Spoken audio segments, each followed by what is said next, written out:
Thank you, everyone, sir. As they say, filmmaking or film is a director's medium, but in my opinion, captain of the ship is as good as his team.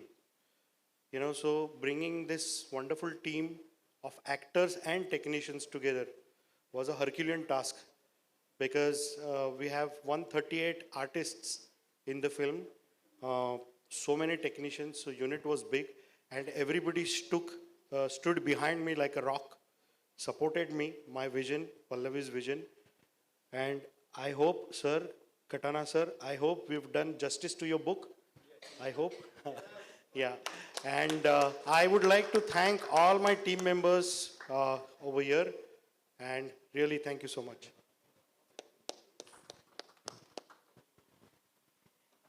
आप जो कुछ बोले लेकिन वो dialogue बोलना ना भूलिएगा क्योंकि वही हम सब सुनना चाहते हैं. पूरी फिल्म के तो सारे के डायलॉग आई एम नॉट मैं ही बोल दूं आपका डायलॉग. अब जो बोलना था कैमरे के आगे बोल दिया. अब बारी आप लोगों की है. आप देखिए, बोलिए, लिखिए, लोगों तक पहुंचाइए, लोगों को बताइए, क्योंकि अब बॉल आपके पाले में है. तो मुझे जो आता था मैंने कर दिया. मैं केदार को थैंक यू बोलना चाहूँगा. Thank you Kedar, and don't be so modest. अभी केदार ने बोला कि बिना टीम के चीज़ें, हाँ टीम के बगैर चीज़ें नहीं होती, मैं अग्री करता हूँ, लेकिन कोई भी सेना बिना सेनापति के कोई बड़ी चीज़ नहीं कर पाती, बिखर जाती है, क्योंकि उन्हें संभालने वाला कोई होता नहीं. तो अगर डायरेक्टर विजनरी है, डायरेक्टर को चीज़ें दिख रही हैं, समझ रही हैं, तो हम लोग एज एन एक्टर डायरेक्टर को सुनते हैं और ब्लाइंडली फॉलो करते हैं. So thank you so much Kedar, and thank you Pallavi. मैं बड़ा फ़ैन हूँ मनोज भाई का और बहुत सारा काम देखा है. Thank you so much Manoj भाई for saying yes to this film. मौका नहीं मिला इस फिल्म में हमें एक साथ फ्रेम शेयर करने का, लेकिन ये मलाल लेके जाऊंगा और कोशिश करूंगा कि ये मलाल मुझे चक्रवृद्धि ब्याज में कंपाउंडिंग के साथ किसी फिल्म में मिले. इस फिल्म के बाद मैं विनीत का फैन हो चुका हूं. मैंने उसका काम देखा है, लेकिन इतना अद्भुत काम किया है. मैं डंके की चोट पे बोलता हूं कि परफॉर्मेंस, मतलब हम सब आर्टिस्ट हैं, कलाकार हैं, लेकिन इतनी जान डाल दी है उसने अब किरदार में कि वो आपके मनोमस्तिष्क पर सवार होता है वो किरदार पूरी फिल्म. एंड सारे कलाकारों ने अद्भुत काम किया है, क्योंकि अभी ये धीरोदात्त नायक है इस फिल्म का. तो मैं तुम्हारा फैन हो गया हूँ Vineet. Thank you very much. You did a excellent job. Thank you so much Manoj भाई. Coming from you means a lot. I am so humble. Thank you so much. Thank you Kanwar Khatana sir. आपने एक ऐसा बीज डाला जिसकी वजह से आज हम सारे यहाँ हैं. And thank you Anuj for writing such a wonderful screen play. मैं मुझे पता नहीं यहाँ की प्रोटोकॉल क्या है अभी ये स्टेज की, लेकिन कहते हैं ना कि परिवार जब पूरा हो तो वो फ्रेम अच्छा लगता है. Raj, please come. I would like to call entire team on stage once. नाम लेके बुलाएंगे. Vidyatai, yes. नाम लेके बुलाऊंगा मैं. अनुजा, रमनजीत, एलिना, Vidyataiya, stage वर. Guys, Krishna, please come up. Thank you so much.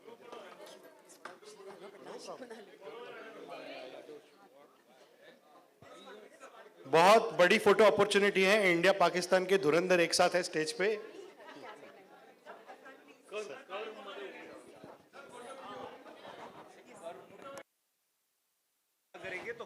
Okay, since we have the entire team, I would like to thank our PR team also because of them. Such a wonderful job that they have done. A wonderful friends from the media is here. Can we have the release of the poster, please? The music after some time. But just one. Rishi, yes, Rishi Girdhar, Junaid Ahmed, जो वादियों से इतनी अच्छी आवाज वहां पर गूंजती है और अब पूरे हिंदुस्तान में गूंजेगी. रिमी जी, आपका इंतजार है, प्लीज मंच पर आ जाए बहुत जल्दी से. ये मंच शायद छोटा पड़ेगा, लेकिन match fixing the nation at stage का के दिल कभी छोटे नहीं होंगे. Yes, who else? Okay, yes. Deven आ जाए यार. Yes.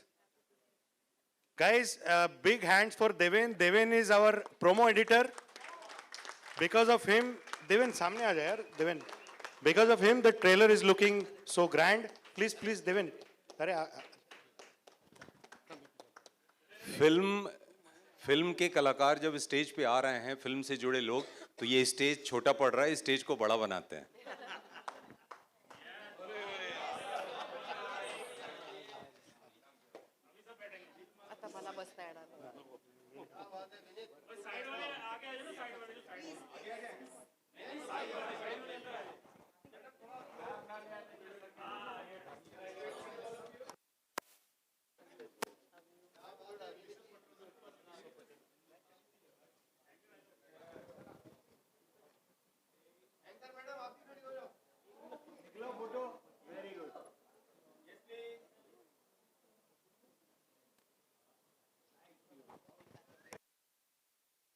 Just one moment.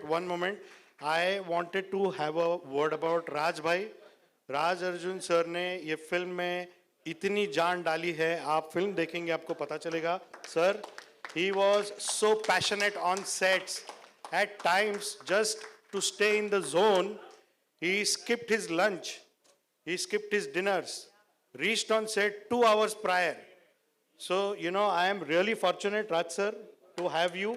फिर लंदन और इस्तांबुल में जो हमने मोन्टाज क्रिएट किए हैं, उसमें मैंने उनको बोला था कि आपको बहुत चलना है, तो डेली एवरेज हमारा 15 से 20 किलोमीटर चलने का होता था. हम लोग इतना चले हैं, इतना चल के शूट किया है. He did not utter a word. He was so passionate on set, and so is all the actors. But I had to mention Raj sir over here. जैसे विनीत भाई के बारे में मैंने कहा, मैं राज भाई के सिर्फ बखान नहीं कर रहा हूँ. एक डायलॉग जब बोलते हैं ना, तो इतना ऐसा लगता है कि उठ के इनका गला पकड़े. इतना अद्भुत कलाकार हैं. Give him big hands. Raj भाई ने मुझे कंप्लेंट किया था, दोनों गाने आपने विनीत सर को दिए हैं, नेक्स्ट फिल्म में गाना मेरे ऊपर भी पिक्चराइज होना चाहिए. I promise you sir.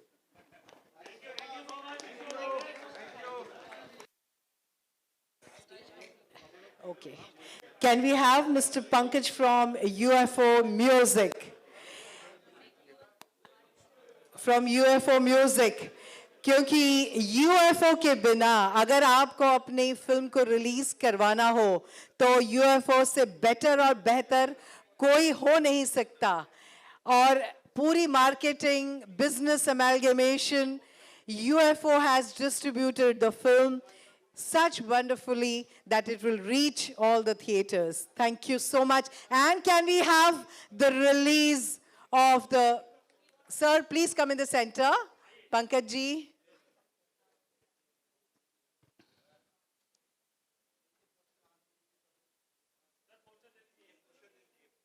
We would like to really thank UFO Movies because of their planning, their business acumen. We could bring this film forward. Match fixing. Can we have some music, please? Match fixing, the nation at stake. इसे कहते हैं वतन के जानिसार हैं, वतन के काम आएंगे, एक दिन वतन को आसमां तक लेकर जाएंगे. Please do go out and watch Match Fixing, Nation at Stake. created by Arena Creations Private Limited. Producer Pallavi Gurjar, directed by Kedar Gaikwad. And ladies for you and gentlemen for you, the entire cast and crew.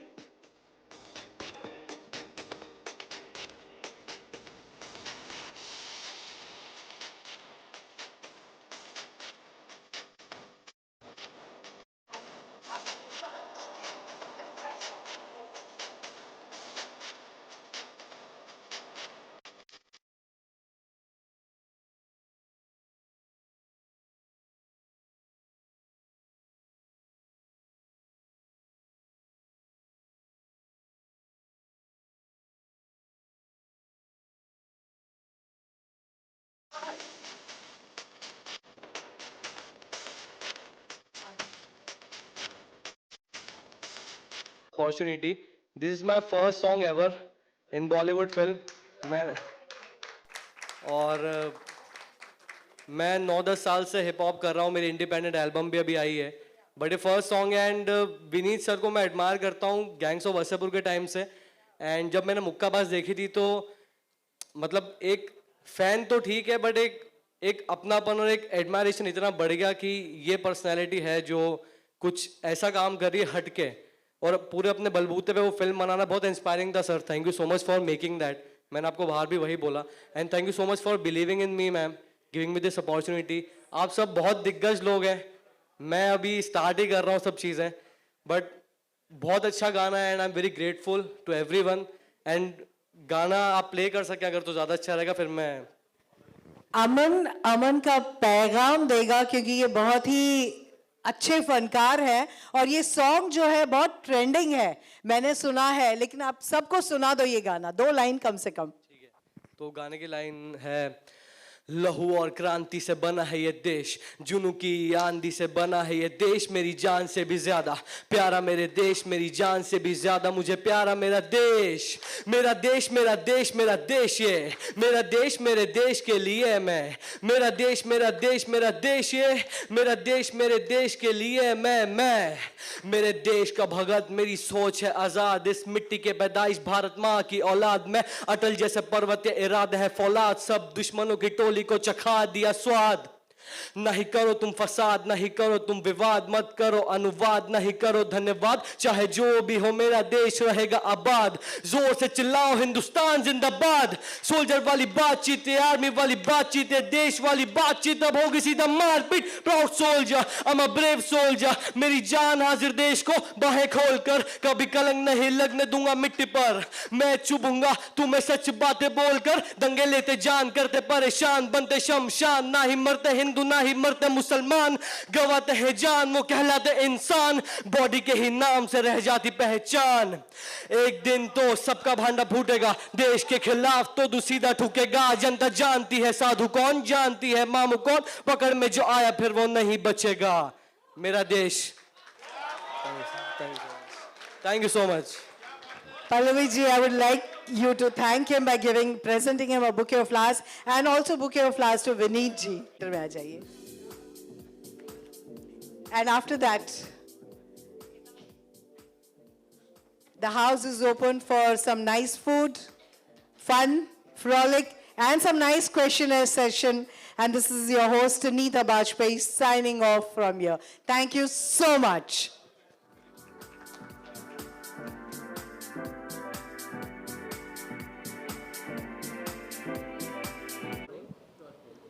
काफ़ी अच्छा लग रहा है sir आपको देख के. सबसे पहले कि एक कमाल की मूवी आप लेके आए हैं एंड कमाल की स्टोरी है, कमाल का एक बुक थी है जिसको आप जनता के सामने पेश करने वाले हैं. क्या कहना चाहेंगे मैच फिक्सिंग के बारे में?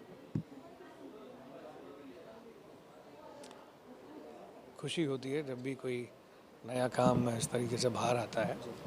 एक थोड़ा सा एंजाइटी भी रहती है, थोड़ा एक्साइटमेंट भी रहता है, थोड़ी नर्वसनेस भी होती है. इस फिल्म को लेकर मैं चाहता हूँ कि ये फिल्म वर्क करे पल्लवी के लिए, केदार के लिए, क्योंकि ये उनकी पहली फिल्म है और एक अलग तरह का कंटेंट है, एक अलग तरह का सिनेमा है. तो लोग ज़्यादा से ज़्यादा जुड़ें और ज़्यादा देखें और उसको समझें, यही कहना चाहूँगा. कहीं ना कहीं जब हम ऐसे मूवीज़ की बात करते हैं तो काफ़ी सेंसिबल टॉपिक रहते हैं ये, क्योंकि लोग कहीं ना कहीं इसको बहुत बारीकी से देखते हैं हर चीज़ को. तो किस तरह का डर है आपको लोग इस तरह कुछ डर है आपके मन में जब ये लोग हमने आएगी? नहीं, डर किस बात का, और डर के जीना तो कैसा जीना, है ना। आपको अपना काम ऑनेस्टी से करना चाहिए, बाकी फिर छोड़ देना चाहिए। देखिए जितने दिमाग होते हैं उतनी सोच होती है, और उतनी सोच होती है तो उतना वर्बल डिस्कशन होता है, और उतना वर्बल डिस्कशन में एक आज़ादी सभी को दी जाती है कि अपना पॉइंट ऑफ व्यू रखें। तो कुछ लोगों को वो अच्छा लगता है, कुछ को ख़राब लगता है, कुछ को ठीक लगता है। सबका अपना अपना ओपिनियन है, और सबको अपना अपना ओपिनियन रखने का एक पूरा अधिकार है। तो उस बात से किसी चीज़ का डर नहीं होना चाहिए। ये एक स्वतंत्र राय रख सकते हैं वो फिल्म को देखने के बाद, इसमें कोई प्रॉब्लम नहीं है। जी सर, अच्छा कौन सी चीज़ जिस तरह को पर्सनली आप चाहते हैं कि लोग उस चीज़ पे सबसे ज़्यादा ध्यान दें इस पिक्चर के बारे में? इस फिल्म में जी नहीं, एक पर्सनल ऐसे कोई इंसिडेंट्स अपन नहीं बता सकते हैं कि ये बहुत इम्पोर्टेंट फैक्टर है, इस पर ध्यान दें और इस पर ना दें।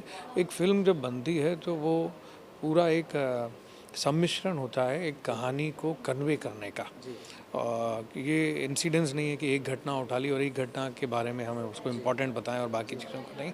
पूरी फिल्म में अगर कहानी बहुत अच्छी लिखी गई है तो वो पूरी फिल्म या तो होल्ड करती है, या तो फिर पूरी फिल्म नहीं होल्ड करती है। कोई एक इंसिडेंस किसी फिल्म को ऊपर नहीं ले जा सकता है। तो ये कहना बहुत मुश्किल है कि कौन से इस इंसिडेंट्स पे ध्यान दिया जाए। जी सर, बात करूँ कहीं ना कहीं इस मूवी में कोई एक चीज़ है जो मालेगांव ब्लास्ट, उसको भी कहीं ना कहीं थोड़ी बहुत जिक्र है इस चीज़ में उसका भी, तो कहीं ना कहीं वो बहुत ही आज भी अनसॉल्व ही है। तो उस तरह की टॉपिक को छूना, क्या कहना चाहेंगे सर? ये मिस्टर खटाना ने जो किताब लिखी है वो 350 पेज की एक किताब है, और उसमें बहुत सारी चीज़ें ऐसी हैं जो वहाँ से ली हैं रेफरेंस के तौर पे। कुछ जो पब्लिक डोमेन में अवेलेबल हैं, जो 26/11 का जो अटैक जिसकी बात कर रहे हैं आप, वो है, तो उसके रेफरेंस लिए हैं। लेकिन उन्होंने कहीं क्लेम नहीं किया है कि हम एक कोई रियलिस्टिक फिल्म लेकर या फिर जो सच्ची घटनाओं पर आधारित है वही फिल्म दिखा रहे हैं। ऐसा ना वो खुद क्लेम कर रहे हैं, ना मुझे ऐसा कुछ बताया गया है। मेरे लिए ये एक स्क्रिप्ट है, मैं एक एक्टर हूँ, और मुझे उस तरीके से चैलेंजिंग काम और एक्साइटिंग काम करने में बड़ा मज़ा आता है। मुझे अच्छा लगता है उसकी लय में, उसके तार बुनना और उसमें गुम होना। तो उस तरीके से मैं देखता हूँ। और उन अटैक्स का जिनका आप जिक्र कर रहे हैं वो रेफरेंस के तौर पर हैं, इसको इस तरीके से नहीं है, ना कोई डॉक्यूमेंट्री की तरह से बनाया गया है, ना उन्होंने कोई क्लेम किया है। तो एक सवाल अगर उठता है पब्लिक के मन में, और उससे कुछ सवाल उठने पर वो मन चलता है और वो इंगेज होते हैं, वो इन्वॉल्व होते हैं और कुछ सोचते हैं, तो पर्पस सॉल्व होता है ना फिल्म का। बस इतना ही है, इससे आगे कुछ ऐसी कोई क्रांति ला रहे हैं हम फिल्म को लेकर, ये कहना बहुत ही ज़बरदस्ती से शो ऑफ करने जैसा होगा। कई लोग इस बात को भुनाने की कोशिश करते हैं कि हमने ये फिल्म बनाई तो हम एक क्रांतिकारी आंदोलन से जुड़े हुए हैं, या हमने कुछ बहुत नया कर दिया या बहुत अलग कर दिया। देखिए अल्टीमेटली हर आदमी जो फिल्म विधा से जुड़ा है उसका एक मोटो ये भी है कि वो अपने एग्जिस्टेंस की तलाश में है, वो अपने शौक़ को, अपने पैशन को पूरा कर रहा है, और साथ में पैसा भी कमाना चाहता है। तो मैं भी कोई ऐसा नहीं है कि अगर आप मुझे कहें या फिल्म मेकर कहें कि सब सोशल सर्विस करने के लिए नहीं बैठे हैं। हाँ, उस तरह के जो कंटेंट होते हैं, जो एक रिलेटिव मुद्दा होता है, सब्जेक्ट्स देखिए लिमिटेड होते हैं। या तो कॉमेडी पे आप फिल्म बनाएंगे, या फिर रोमांस पे बनाएंगे, या फिर एक्शन बनाएंगे, या थ्रिलर बनाएंगे, या इस तरह का कुछ उठाएंगे। तो ये अपनी अपनी चॉइस की बात है, और ये मेरी चॉइस की बात है कि मैं क्या चुनता हूँ। तो सर अनिल, मैं जानना चाहूँगा कुछ अगले सवालों में कि जब इनिशियली आपके पास ये स्क्रिप्ट आई थी तो किस तरह आपने स्क्रिप्ट को देखा और क्या चीज़ आपने इसको हाँ कहा? जब भी कोई स्क्रिप्ट आती है हमारा ये मकसद रहता है अच्छे एक्टर्स का कि वो रोल अच्छा होना चाहिए, कहानी अच्छी होनी चाहिए, और उस रोल में ऐसा कोई चैलेंज होना चाहिए जिसको करने पे एज एन एक्टर आपको सुकून मिले, आप और आप जिस तरह का काम पसंद करते हो आपको ये कॉन्फिडेंस आना चाहिए कि ये मैं कैरी कर पाऊँगा और ऑडियंस तक अपनी बात को एक अलग अंदाज में कह पाऊँगा, जिससे कि मेरा कैलिबर भी नज़र आएगा और कहानी भी सिंपलिसिटी के साथ आगे बढ़ेगी, बिना उसमें उठापटक करते हुए कि मैं ही हाईलाइट हो जाऊँ और कहानी को दबा दूँ। वो इंटेंशन कभी भी नहीं रहना चाहिए। आपको कहानी में बहना चाहिए, ये लगना नहीं चाहिए कि आप कुछ अभिनय कर रहे हो। तो मेरी ये कोशिश रहती है कि ऐसी कोई कहानियाँ चुनूँ जिसमें मैं कुछ करने को मुझे मिले, लेकिन ऐसा लगे नहीं कि मैं कुछ कर रहा हूँ, मैं बह जाऊँ उसके साथ। तो पल्लवी जो इस फिल्म की प्रोड्यूसर है वो मेरी पुरानी दोस्त है। वो एक अच्छा काम लेकर आई, दोस्त के नाते भी, और अच्छा काम लेकर आई उस नाते भी मेरा उससे जुड़ना वाजिब था, इसलिए मैं जुड़ गया।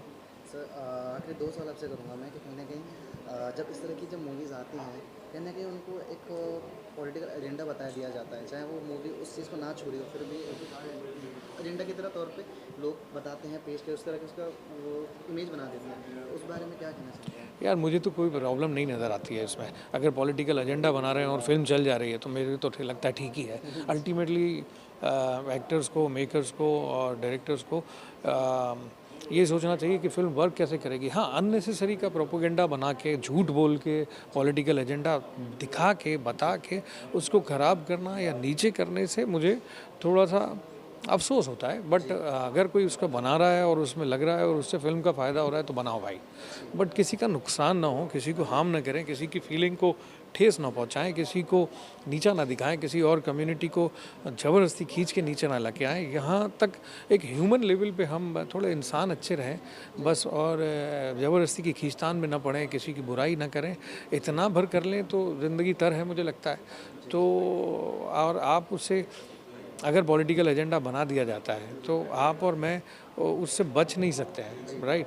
क्या कर सकते हैं कि हम अपने आप को प्योर रखें। जब हम प्योर रहेंगे और अपनी रियलिटी को दूसरे तक पहुंचाएंगे और हम उस कीचड़ में हाथ नहीं डालेंगे तो धीरे धीरे आप जहां से वहां, उनकी तादाद ज़्यादा होती है, आपकी भी तादाद थोड़ी थोड़ी बढ़ेगी और तब एक पॉजिटिव समाज बनना शुरू होगा। तो ये एक सोच लेके चलना चाहिए।